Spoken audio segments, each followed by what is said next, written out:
बिस्मिल्लाहिर्रहमानिर्रहीम। अस्सलामुअलैकुम my YouTube family, कैसे हैं आप सब। उम्मीद करती हूँ आप ठीक होंगे और बहुत खुश होंगे। तो आज के व्लॉग में हम जा रहे हैं जुमेरात बाज़ार, जिसको अक्सर हम जे.मॉल भी कहते हैं, ऐसी शशलिक मारने के लिए।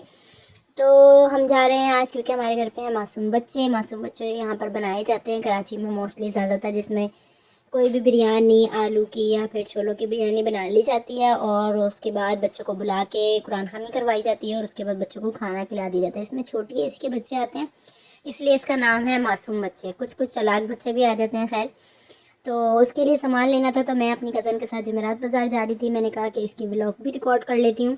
तो यहाँ पर हमने टमाटर जल्दी जल्दी देख लिए थे अच्छे अच्छे। ये जुमेरात बाज़ार में पहले ही ठेला होता है, जो यहाँ से ही हम टमाटर लेते हैं क्योंकि इसके टमाटर अच्छे होते हैं। और उसके बाद मैंने घुमाया था कैमरा, तो यहाँ पर मुझे एक अंकल नज़र आए जो ज़ारबंद बेच रहे थे। तो इनको देख के बहुत दुख हो रहा था कि देखो इतनी उम्र हो गई है फिर भी बेचारे काम कर रहे हैं। तो बस दिल से यही दुआ निकली कि अल्लाह ताला सबके रोज़गार में बरकत अता फरमाए। फिर हम मुड़ गए हैं दूसरे ठेले की तरफ। हमें चाहिए था धनिया पुदीना, लेकिन इस ठेले वाले ने तो रेट बहुत ज़्यादा हाई किए हुए थे। फिर हम थोड़ा आगे आए। आगे आने के बाद यहाँ पर आलू और प्याज भी लेना था, तो आलू और प्याज वाले ठेले पर हम रुक गए हैं। यहाँ पर बन रहा था मज़ेदार गन्ने का जूस और सामने बन रहे थे चने, और इसकी खुशबू इतनी अच्छी लग रही थी कि बस मैं क्या बताऊँ। लेकिन क्योंकि हमें जल्दी घर जाना था तो हमने फालतू चीज़ों पर ध्यान नहीं दिया। हमने बोला पहले जो चीज़ें ज़रूरत की हैं हम पहले वो ले लेते हैं। तो यहाँ पर प्याज भी ले ली है हमने, और फिर प्याज थोड़ी सी और भी सिस्टर ने बोला कि ऐड कर लेते हैं, शाम में भी खाना बनेगा तो उसके लिए। फिर हम आगे आ गए हैं। आगे आए तो यहाँ पर ठेले पर नज़र आ गया धनिया और पुदीना। सिर्फ इस ठेले वाले के पास धनिया पुदीना थोड़ी अच्छी हालत में था, वरना तो हर जगह बिल्कुल ख़राब मुरझाया हुआ गला हुआ था धनिया पुदीना। फिर यहाँ पर ले ली थी हमने 2 गड्डी धनिया की, 1 पुदीने की। और यहाँ पर वो पिछले ठेले वाले एक लड़का आ गया, वो पूछने लगा कि आप ये व्लॉग क्यों बना रही हैं, रिकॉर्डिंग क्यों कर रही हैं। तो हमने बोला वैसे ही हमारा दिल चाह रहा है इसलिए व्लॉग बना रहे हैं। वो थोड़ा डर गया था कि भाई कहीं ऐसा ना हो कि मेरी वीडियो वगैरह नेट पे वायरल हो जाए कि सब्ज़ी महंगी भेजा, क्योंकि उसको पता है कि मैं सब्ज़ी महंगी सेल करता हूँ ओवरऑल ना। तो फिर यहाँ पर हम आगे आगे जूस पीने का बहुत दिल चाह रहा था फिर, लेकिन फिर भी वही बात कि जल्दी थी तो इस वजह से जूस के लिए नहीं रुके। लेकिन काले बीज देख के तो मैं रुक गई, क्योंकि मियाँ जी को काले बीज बहुत ज़्यादा पसंद है। तो यहाँ पर मैं इनके ठेले पे रुक गई थी। फिर हमने पैकेट्स बना लिए। ये अच्छा तरीका है कि इन्होंने पैकेट बना के रखे हुए हैं, टाइम भी वेस्ट नहीं होता। तो यहाँ पर 50 वाला, 30 वाला और 20 वाला 3 तरह के उन्होंने पैकेट बनाए हुए। तो हमने 100 रुपये के यहाँ से ये ले लिए थे। फिर ये वाले ठेले वाले की भी बहुत एक्सपेंसिव प्राइजेज़ होती हैं। तो यहाँ पर मुझे ग्वार फली नज़र आई तो मैंने कहा कि ये ले लेते हैं, लेकिन ये 200 रुपये की बता रहे थे, तो ये बहुत ज़्यादा महंगी हो जाती, क्योंकि हमारे घर पे तो 2 किलो से ज़्यादा ही बनती है। माशाल्लाह बड़ी फैमिली है। तो फिर हमने इसको छोड़ दिया था। हमने कहा कि रहने देते हैं, आगे से देख लेंगे। और अंगूर भी मुझे लेने थे, पर मैंने जल्दी जल्दी की वजह से नहीं लिए। फिर मैंने कहा कि मैं नेक्स्ट टाइम आके ले जाऊँगी, क्योंकि गैस का भी बहुत ज़्यादा इशू हो जाता है। गैस चली जाए तो फिर खाना नहीं बन पाता। और ये देखें चटखारे वाली चीज़ें। फिर ये बिल्कुल जुमेरात बाज़ार का जो लास्ट दूसरा वाला दरवाज़ा, यहाँ से मैं निकली तो यहाँ पर मुझे एक ठेला नज़र आया जिसपे अर्क, मेहंदी और गंदासा वगैरह हर चीज़ अवेलेबल थी। तो मैंने कहा कि चलो ठीक है, नेक्स्ट व्लॉग में जब मैं मेहंदी वाले व्लॉग रिकॉर्ड करूँगी तो यहाँ से मेहंदी भी लेकर ट्राई करूँगी। फिर हम आ गए हैं घर। घर आने के बाद जल्दी से हमने प्याज कट करके रख ली थी और प्याज ऑयल में डाल दी है फ्राई करने के लिए। यहाँ पर भी इसमें गरम मसाला भी ऐड कर दिया है। बस काम जल्दी जल्दी इसलिए किया जा रहा था क्योंकि गैस बहुत स्लो थी और 5:30 पे गैस बिल्कुल चली जाती है।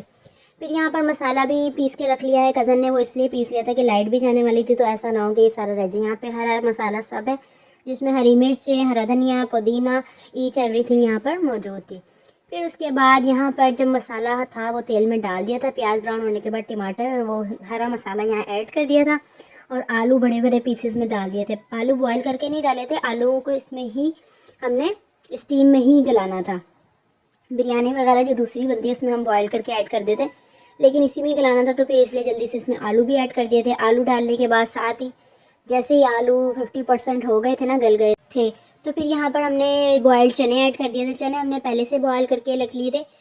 तो उसके बाद हमने थोड़ी देर के लिए इसको दम दिया, तकरीबन 10 से 12 मिनट। तो आलू फिर कम्प्लीटली बॉयल हो गए थे। फिर हमने इसके अंदर ऐड कर दिए थे चावल। चावल तकरीबन 1 घंटा पहले भिगो दिए थे। तो यहाँ पर 12 प्याले चावल लिए थे। यहाँ पर 3 किलो की बना रहे थे ना हम, तो इसलिए। तो फिर ये मटर आलू का पुलाव बन रहा था। बच्चे छोटे होते हैं तो वो ज़्यादा स्पाइसी बिरयानी ना पसंद नहीं करते, खाई भी नहीं जाती उनसे, तो इसलिए हम लाइट ही मिर्चें रखते हैं। घर वाले भी इजीली खा लेते हैं और बच्चे भी। फिर यहाँ पर कज़न ने नमक ऐड कर दिया था और नमक उनको कम लग रहा था, तो फिर उन्होंने कर दिया था नमक ऐड। और ये हमारी मास्टर शेफ़ बड़ी वाली जो है आपी वो आई हुई थी, तो उन्होंने टेस्ट करके बताया था कि नमक कम है। तो फिर हमने उनके कहने पे नमक और ऐड कर दिया था और बाकी नमक बहुत कम था, तो फिर नमक काफ़ी अच्छा हो गया था। नमक के बगैर तो आपको पता है वैसे भी खानों का टेस्ट आता ही नहीं है, जितने मर्जी मसाले डाल लो, लेकिन अगर नमक कम होना तो वो बात ही नहीं आती है। तो यहाँ पर चावलों का पानी हो गया था खुश्क, अब टाइम आ गया था इसको दम देने का। तो फिर यहाँ पर कज़न ने कहा कि थोड़ा सा और पानी खुश्क हो जाए, क्योंकि चावल ना 80% हो चुके थे, तो वरना फिर ना वो बहुत ज़्यादा ना चावल जो है नरम हो जाते हैं। तो पानी अच्छा खासा खुश्क कर लिया। फिर यहाँ मैं ब्लॉग रिकॉर्ड कर रही हूँ, तो ये बहुत सारा धुआं कैमरे पे आ गया था, जिसके से ब्लर सा वीडियो रिकॉर्ड हो गई थी। फिर यहाँ पर मैंने मारी है 2-4 फूके इसके ऊपर और धुआं किया साइड पे। और धुआं साइड पे होने के बाद ये रहा इसका फाइनल लुक।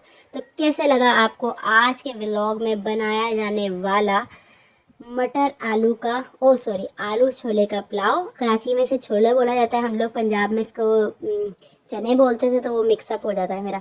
आलू छोलों का पुलाव यहाँ पर हो गया था रेडी। साथ के साथ हमने बच्चों से कुरान खानी करवा ली थी। फिर मगरिब की अजान के बाद जल्दी जल्दी मैंने सहन की सफाई की। ट्रे और बड़े बड़े जैसे थाल होते हैं, तसला होता है, उसके अंदर हमने चावल डाल लिए थे। प्लेट्स में इसलिए नहीं दिए क्योंकि वो जल्दी ठंडे भी नहीं होते और बच्चे फिर बहुत सारे आते हैं, तो इतनी प्लेट्स भी रखनी पड़ती हैं और बच्चे फिर ना लड़ाई भी कर लेते हैं, तो इसलिए हम बड़े बड़े थाल में डाल देते हैं ताकि 3-4 बच्चों का ग्रुप बैठ जाए और इस तरह बच्चे मिलके खाते हैं, तो फिर उनसे खा भी ले जाते हैं। यहाँ पर पानी के जग भी रेडी थे, छोटी छोटी गिलासियाँ भी मैंने रख दी थी ताकि बच्चे जैसे आते रहें उनको पानी भी देते रहें, क्योंकि अगर मिर्चें लग जाए ना बच्चों को, छोटे बच्चे होते हैं तो किसी को लग भी जाती हैं, तो इसलिए फिर हमने पानी भी साथ ही रखा हुआ था, फिर बार बार वरना भागना पड़ता है। तो फिर यहाँ पर बच्चों ने भी खाना खा लिया था। बच्चों के खाने के बाद हमने अपना दस्तरखान लगा लिया था।